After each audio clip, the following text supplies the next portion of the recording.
Okay.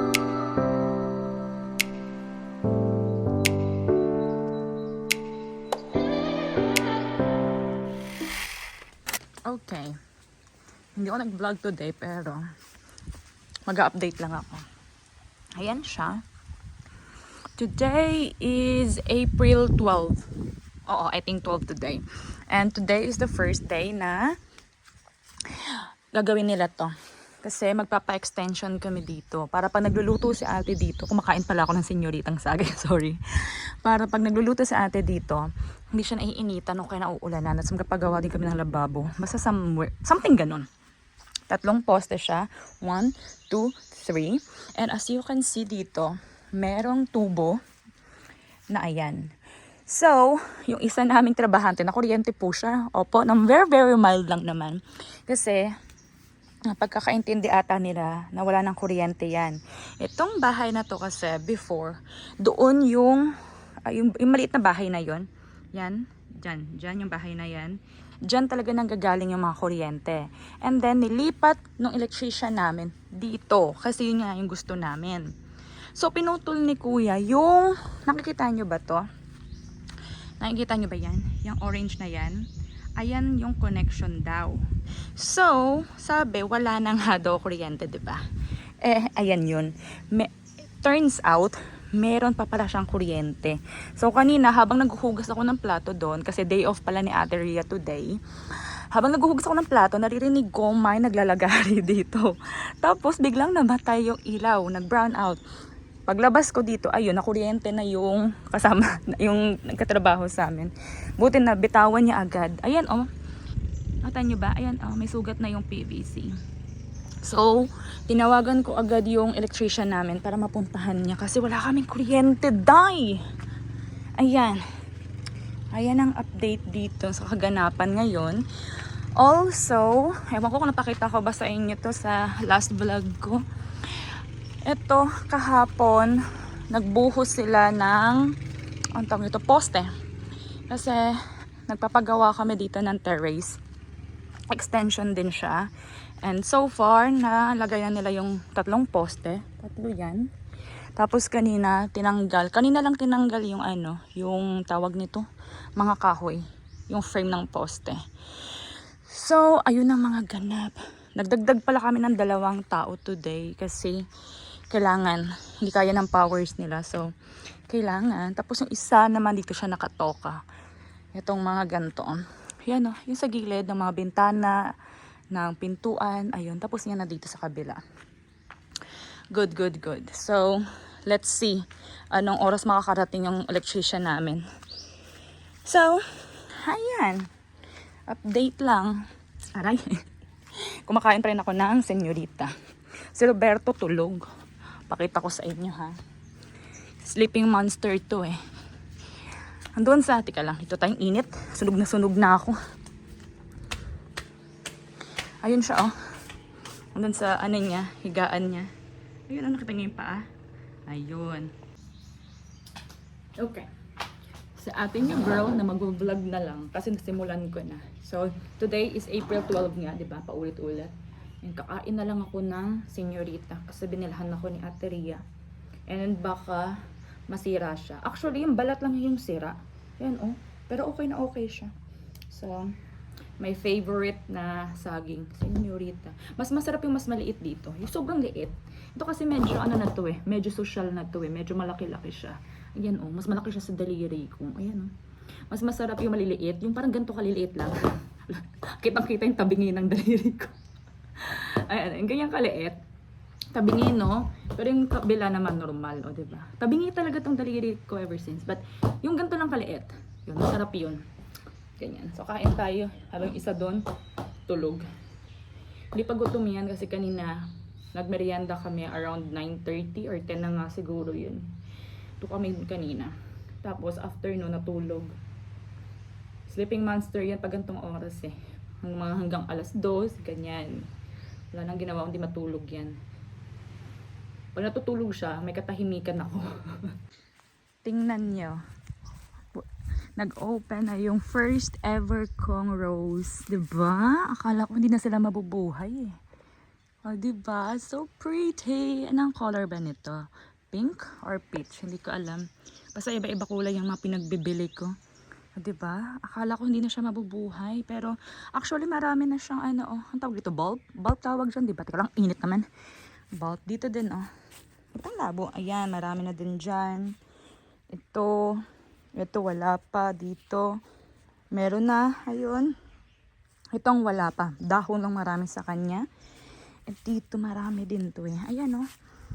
Okay, so hindi pa siya nag-open. So sana maabutan ko pa siya. Kasi in 1 week aalis na kami. Babalik na kami ng Swiss.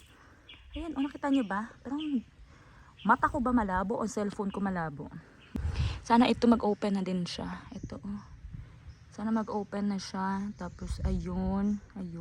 Matagal pala mag-open ng mga roses, no? Akala ko para silang gumamela.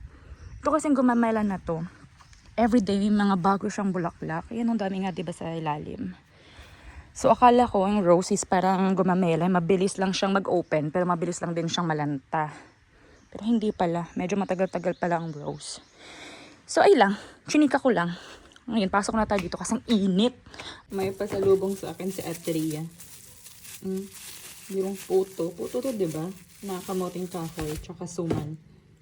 Sana ano to, yung kamote, yung favorite ko. Ito yung merienda ko ngayon. Tapos, andun si Roberto. Ayun oh, pinapasunod ako.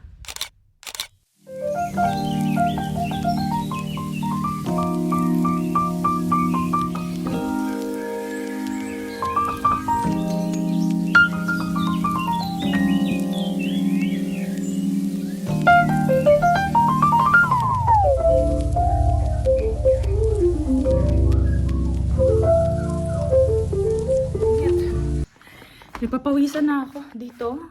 Kahit maaga pa, pinagpapawisan na ako kasi dito, most of the time, nasa labas ako. Sa Swiss at saka sa Manila. Most of the time, sa Manila, most of the time, nasa mall ako.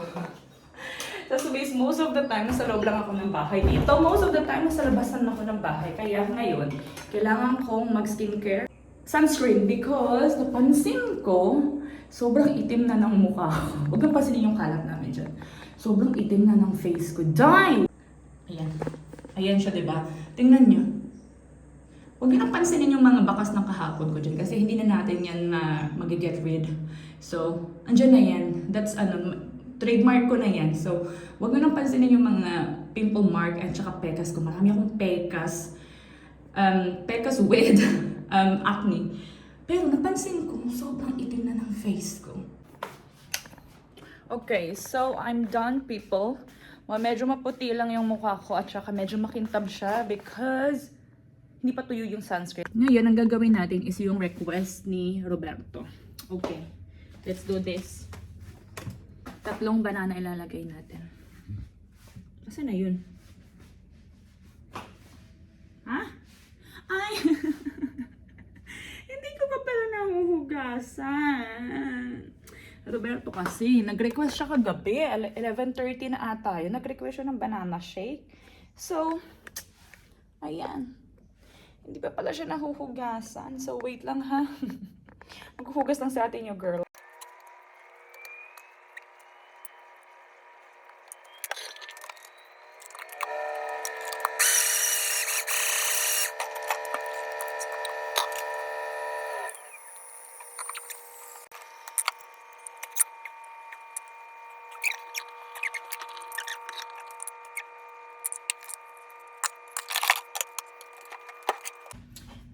Ito yung binili ko sa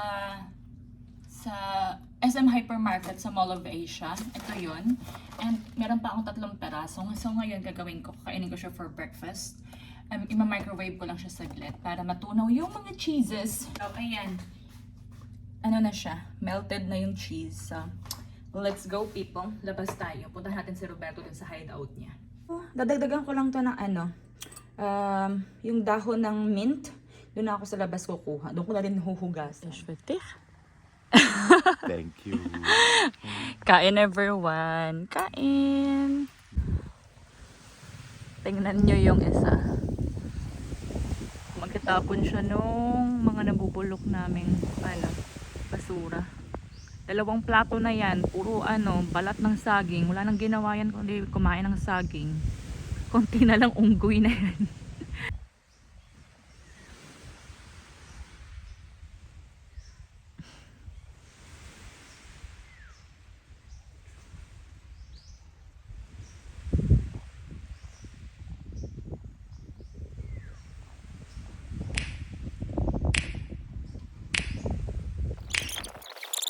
You know just what you do to me. Play my emotions like a pair of puppet strings. Did it ever occur to you my heart's more than a toy?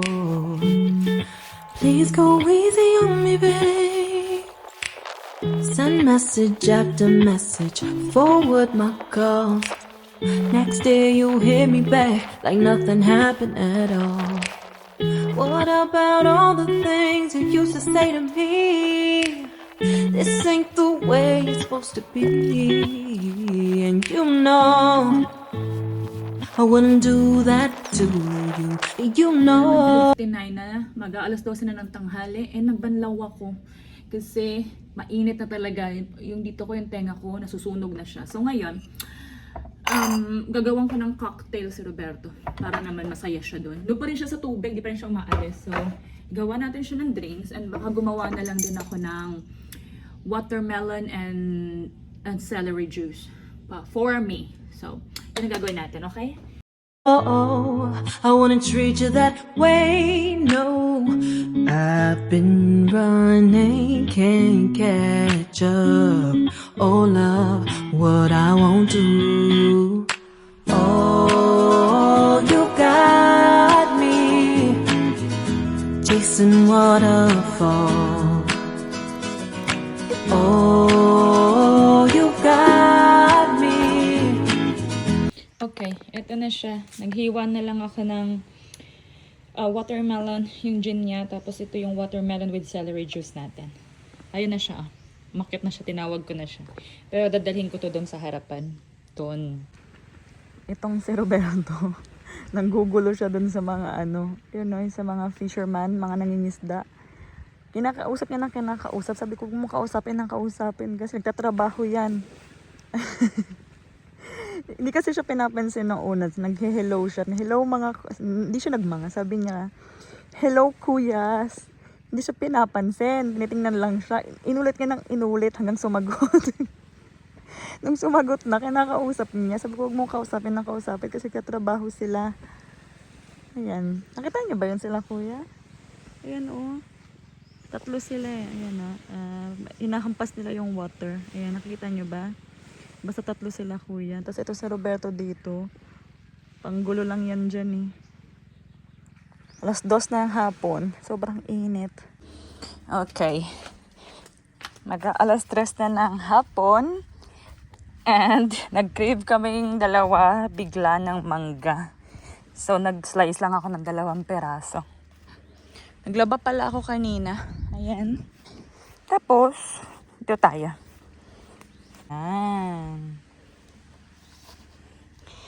Sana matamis. Kasi parang feeling ko maputla ang kulay.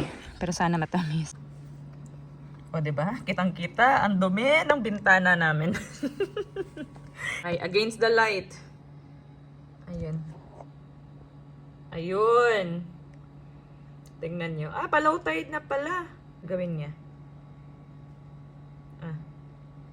Ililipat niya yung upuan sa sa lilim. Naghahanap yan ng lilim para hindi ako sunog na sunog. Marunong na rin siya ngayon mag-check. Oo, diba? O, tumitingin-tingin na sa taas. Kasi, yung mga buko baka mahulog. Fairness, marunong na siya ngayon, ha? Char! Anyway, ito yung ginagawa ko ngayon.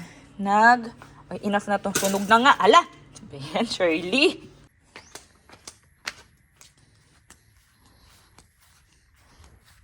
Tingnan niyo yung flowers. Diba? Ang ganda. Okay.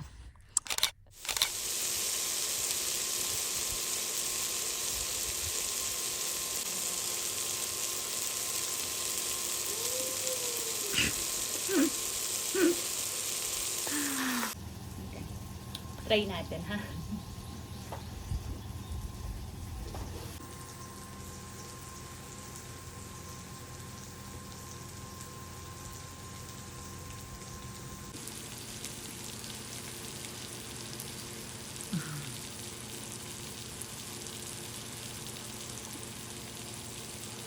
Asa na yan?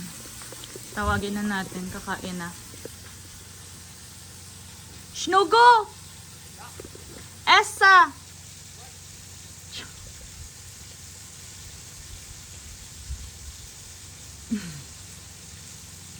Uwi talaga nito.